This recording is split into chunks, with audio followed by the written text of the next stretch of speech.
नमस्कार दोस्तों, ये है हमारा लेक्चर नंबर 22। जैसा कि हमने लेक्चर नंबर 21 और लेक्चर नंबर 20 में एक थ्योरम की थी 1.5। अब हम लेक्चर नंबर 22 और इसके अगला लेक्चर नंबर 23 में इस थ्योरम 1.6 को पूरा करेंगे। तो जैसे कि हमने नियम बनाया कि हम एक लेक्चर में हम इसको समझेंगे कि पर में कह क्या रही है, इसका सार क्या है, और फिर दूसरे लेक्चर में इसका मैथमेटिकल जो गणितीय रूप है, जो प्रूफ है उसका, वो हम लिखेंगे। तो पहले हम इस थ्योरम को समझते हैं कि थ्योरम क्या कह रही है। तो यहाँ थ्योरम जो 22 है, ये थ्योरम 1.6 जो है लेक्चर नंबर 22 में कर रहे हैं, वो कहती क्या है। तो सबसे पहले कहा गया, देखिए यहाँ ध्यान से देखिएगा कि जो लाइनें हैं उनको पकड़िएगा कि शून्य भाजक रहित, एक बात, नंबर एक कंडीशन ये कहा गया शून्य भाजक रहित। दूसरा कहा गया परिमित, तीसरा कहा गया क्रम विनिमय, चौथा कहा गया है वलय। चार बातें कही गई है। तो ये कहना चाहता है कि एक वलय है, एक वलय है जो क्रम विनिमय भी है, जो परिमित भी है, जो शून्य भाजक रहित भी है। तो हम क्या कह सकते हैं, शून्य भाजक रहित, परिमित, क्रम विनिमय, वलय। तो ये चार चीजें की एक वलय दी गई है। जब ये चार चीजें होती है तो पर में ये कहते हैं जब ये चार चीजें होती है तो ये एक क्षेत्र बन जाता है। तो ये एक क्षेत्र होता है। तो समझ में आई ये बात क्या कहना चाहता है। तो ये कह रहा है कि जब ये एक, एक, दो, तीन और चार, जब आपके पास ये चार चीजें हैं तो ये चारों चीजें मिला के क्या बन जाएगा, एक क्षेत्र बन जाएगा, है ना। तो जो सार हुआ वो ये निकलना चाहता है कि जब आपके पास एक वलय हो, प्लस वो शून्य भाजक रहित हो, प्लस वो परिमित हो, प्लस वो क्रम विनिमय हो, तो जब ये चारों चीजें होंगी तो ये कहता है कि ये चारों चीजें मिलाते आपके पास क्या बन जाएगा, एक क्षेत्र बन जाएगा, एक फील्ड बन जाएगा। आई बात समझ में। जब आपके पास वलय हो, शून्य भाजक रहित हो, परिमित हो, क्रम विनिमय हो, तो क्षेत्र हो जाता है। तो यहाँ अब एक देखना है कि ये चार चीजें क्षेत्र कैसे बना रही। ये कह रहा है क्षेत्र बन जाएगा। क्षेत्र में क्या क्या होता है, क्षेत्र का मतलब क्या होता है। क्षेत्र का मतलब एक वलय होना चाहिए, एक वलय होती है, प्लस वो तत्सम की होती है, प्लस वो क्रम विनिमय होती है, क्रम विनिमय होती है। प्रत्येक अशून्य अवयव का जो अशून्य है उसका प्रतिलोम अवयव गुणन प्रतिलोम विद्यमान होता है, इसे क्षेत्र कहते हैं। तो यहाँ अगर कुछ सिमिलैरिटीज देखें तो कुछ तो सिमिलैरिटी है दोनों में। क्या वलय, तो वलय ये भी है, कॉमन बात। उसके बाद क्रम विनिमयता, तो भाई ये रही क्रम विनिमयता, ये भी समान हो गया। तो फिर अलग क्या है, अलग दो बातें हैं जो प्रूफ करनी है, दो बातें हैं जो नहीं दी गई है जो प्रूफ करनी है। एक तो कि वो तत्सम की है, नंबर प्रत्येक अशून्य अवयव का प्रतिलोम विद्यमान है। हाँ, ये दो बातें हमें निकालनी है, लेकिन इसके बदले कुछ दिया हुआ है। इसके बदले ये दिया हुआ, एक, एक और एक, ये दो चीजें हमें दी गई है। हमें शून्य भाजक रहित, मतलब ये दो शर्तें दी गई है, और इन दो के बदले हमें ये दो निकाल, ये वाली और पर में है। इसका मतलब है कि कोई ना कोई रिलेशन है। शून्य भाजक रहित और परिमित, ये दोनों बातें मिल जाती है जब इन दोनों बातों से आपके तत्सम की और प्रतिलोम अवयव बन जाए। कोई तो मैंने परमे दी है ना भाई, परमे दी है, इसका मतलब ऐसे परमे है ये प्रूफ। अब हम तो प्रूफ करने वाले हैं। इसका मतलब प्रूफ तो इसका ऑलरेडी है ही, इसका प्रूफ तो है ही, तभी हमारे टेक्स्ट बुक में है ये। हमारे अगर प्रूफ नहीं होता है इसका तो टेक्स्ट बुक में कैसे आती है, तो बुक में है, इसका मतलब इसका प्रूफ है। ये एक समझ, ये बात सही है। इसका मतलब शून्य भाजक रहित और ये परिमित, ये जो दो बातें हैं, इन दोनों बातों को जब आप मिला लेते हैं तो आपको ये दो बातें और मिल जाती है, तत्सम की और प्रतिलोम अवयव। मतलब इन दो बातों से आप ये प्रूफ कर सकते हो कि गुणन तत्सम जिसे आप ए कहते हो वो यहाँ है, प्लस हर अवयव जो ए जो जीरो नहीं है उसके लिए, जो जीरो नहीं है उसके लिए ए इनवर्स होगा। आई बात समझ में, समझ गया बात। चलिए मैं आपको क्या समझाता हूँ, इसको डायग्राम से भी और समझाता हूँ, क्योंकि जब तक डिटेल में नहीं समझ में आया तब तक मजा कहाँ है। चलिए डिटेल में समझाता हूँ। पहले हमारे पास है क्या उसकी बात कर। ये एक समुच्चय है हमारे पास, जो दिया हुआ उसकी बात कर। जो दिया हुआ है उसमें पहली बात तो वो कह रहा है कि ये वलय है। ठीक है भाई, जो कह रहा है वो बनाते हैं। वलय है, वलय है इसका मतलब एक समुच्चय होगा आर, उसके पास दो संक्रियाएं होंगी, एक समुच्चय होगा, दो संक्रियाएं होंगी, समुच्चय आर, संक्रियाएं प्लस और गुणा। ठीक है, यहाँ तक क्लियर है। चलिए उसके बाद में वो कह रहा है कि ये जो वलय है ये तत्सम की भी है, सॉरी तत्सम की नहीं दिया हुआ, क्रम विनिमय दिया हुआ। ये जो वलय है ये क्रमविन में, क्रमविन में यानी इस वलय के कोई भी अवयव लेने पर ए बी और बी ए, चाहे बी का गुणन कीजिए चाहे बी ए का गुणन कीजिए, एक रिजल्ट आएगा। ठीक है, तो इस वलय की ये विशेषता याद रखिएगा। प्लस ये परिमित है। परिमित का मतलब क्या होता है? परिमित का वैसे तो मतलब होता है फाइनाइट, तो परिमित का मतलब फाइनाइट। फाइनाइट का मतलब क्या है? इसका मतलब है कि आर के पास जो अवयव है वो निश्चित अवयव है। परिमित अवयव, परिमित फिक्स अवयव है, 5 हो 10 हो 50 हो 500, कोई ना कोई लास्ट अवयव होगा, कहीं ना कहीं ये खत्म होगा, कोई ना कोई नंबर पे ये खत्म होगा। याद है परिमित।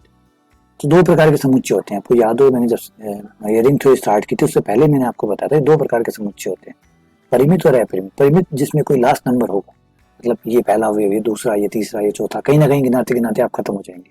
जैसे धरती पे इंसानों की संख्या, तो आप जब इंसानों को 1 2 3 4 आप नंबर दें तो कोई ना कोई एक नंबर आएगा जब सारे इंसान खत्म हो जाएंगे, कोई नंबर पे तो खत्म होगा।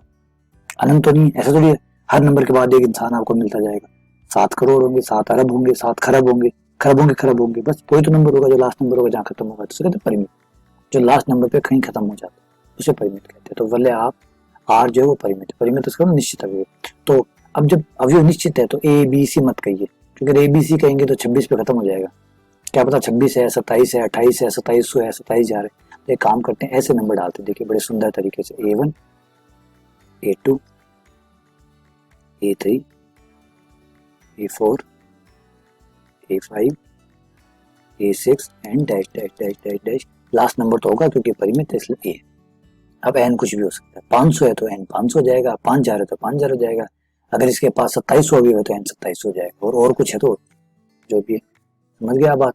ये परिमित है, ये खासियत है। इसका मतलब एक तो अच्छी बात ये मिल गई कि ये जो समुच्चय है ये कहीं खत्म होने वाला है, ऐसे नहीं ये चलता जा रहा।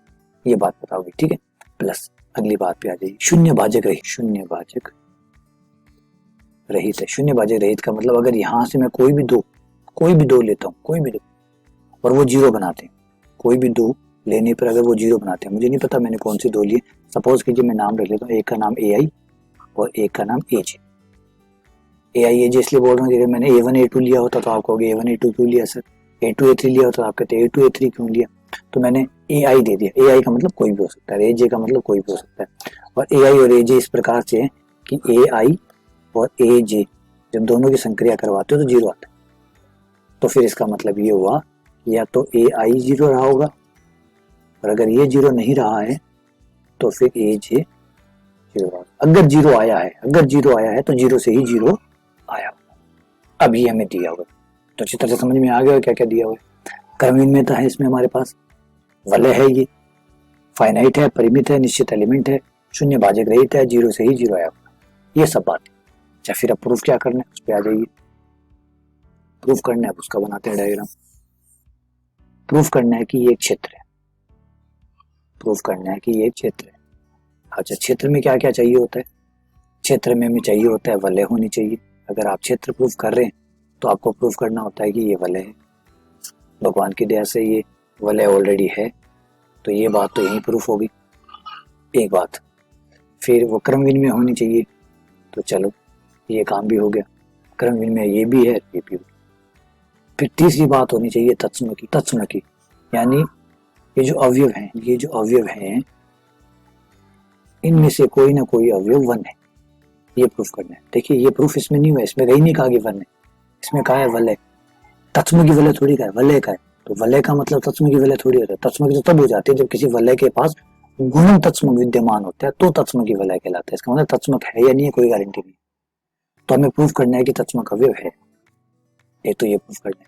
नंबर 2 जो चीज प्रूफ करनी है वो है प्रतिलोम अवयव।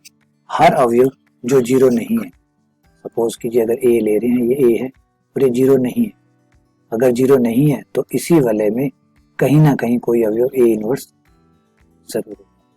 हर अवयव का जो भी अवयव यहाँ है वो जो जीरो नहीं है उसका जोड़ा जरूर। तो कुल मिला के दो बातें हैं जो अनजान हूँ, जो हमें नहीं पता। एक तो तत्सम की प्रूफ करना बाकी है और एक प्रतिलोम अवयव प्रूफ करना बाकी है। उसके बदौलत हमें जो दिया हुआ है उसकी जगह जो दिया हुआ है, एक तो परिमित वाली शर्त दी गई है, एक शून्य भाजक रहित वाली शर्त है। हम दो शर्तों को कैसे काम में ले, क्वेश्चन है कि इन शर्तों को कैसे काम में ले, कैसे यूज करें कि इनको यूज करने के बाद ये दो बातें आ जाए। और पर में है तो मैंने कहा कि ऐसा कुछ ना कुछ रिलेशन है, कुछ ना कुछ अंदर छुपा हुआ रिलेशन है, कुछ ना कुछ छुपा हुआ रिलेशन। देखिए आपको जो सामने दिख रहा होता है वो रिलेशन नहीं होता, एकदम ऐसा नहीं होता सामने एकदम सामने दिखेगा रिलेशन। याद कीजिए पाइथागोरस प्रमेय, क्योंकि मुझे पाइथागोरस प्रमेय बड़ी गजब लगती है, हमेशा मुझे आश्चर्यचकित करती है। देखिए पाइथागोरस प्रमेय में यही तो कोण 90 है, इस 90 की वजह से कैसे पता चल गया कि इस भुजा का स्क्वायर इन दो भुजाओं के वर्गों के योग का बराबर होता है। इसका मतलब ये जो 90 दिख रहा है आपको, ये 90 दिखने में 90 है, ये कमाल की चीज है। इसका कहीं ना कहीं कोई ना कोई छुपा हुआ कनेक्शन जरूर है, इसका कहीं ना कहीं कोई छुपा हुआ कनेक्शन जरूर है। समझ में आ रहा है? जैसे अधिक से अधिक पेड़ होंगे तो बारिश अच्छी होती है, अधिक से अधिक पेड़ होते हैं तो बाढ़ कम आती है। अब बोलिए पेड़ों का बाढ़ से क्या संबंध है? लेकिन है अंदरूनी गहन संबंध। ये जो गहन संबंध है ये छुपा हुआ है। जब पेड़ ज्यादा होंगे तो बाढ़ कम आएगी। बोलिए अजीब बात लग रहा है आपको कि समुद्र को कैसे पता चलेगा कि यहाँ पेड़ ज्यादा है? तो भाई रिलेशन है, छुपा हुआ रिलेशन है, एकदम सीधा नहीं दिखता। इतना सीधा दिख रहा होता कि आप अनंगी आंखों से रिलेशन को देख पाते तो फिर तो बात ही क्या थी, फिर पढ़ने का मतलब ही क्या था? जो दिख रहा है बस वो सच है, जो नहीं दिख रहा वो गलत है। समझ रहे हैं बात को? चीजें अंदर अंडरग्राउंड छुपी हुई है, अंडरग्राउंड जो है वो छुपी हुई चीजें। एक चीज जो दिख रही है वो दूसरी, हरे का नीले रंग के साथ रिलेशन है, दिख नहीं रहा होगा, अंदर जाओगे तो पता चल जाएगा रिलेशन निकल के आ रहा है। बस यही बात है, तो समझो रिलेशन को। अब परिमित का और शून्य भाजक रहित होने का क्या रिलेशन है तत्सम और प्रतिलोम से? देखिए भी प्रूफ करके दिखाऊंगा मैं आपको कि क्या रिलेशन है। देखो इन दो बातों से मैं कैसे आपको तत्सम और प्रतिलोम अवयव निकाल के दिखाऊंगा। ये देखिए, हाँ देखिए प्रूफ टफ है, 1.6 पर में जो है इसका प्रूफ टफ है, बहुत जोर आएगा समझाने में, मुझे बहुत जोर आएगा समझाने में, आपको समझने में बहुत जोर आने वाला है, ये पक्की बात है। लेकिन अच्छी तरीके से समझेंगे, एकदम बारीकी से, टाइम लगा लगा के समझेंगे, कोई दिक्कत नहीं, टाइम लग जाए भाई कोई परेशानी नहीं, समझ में आना चाहिए। तो बाकी चलिए धन्यवाद। और कोई इसमें अभी आपको डाउट हो तो मुझे बता दीजिएगा, मैं आपको करवा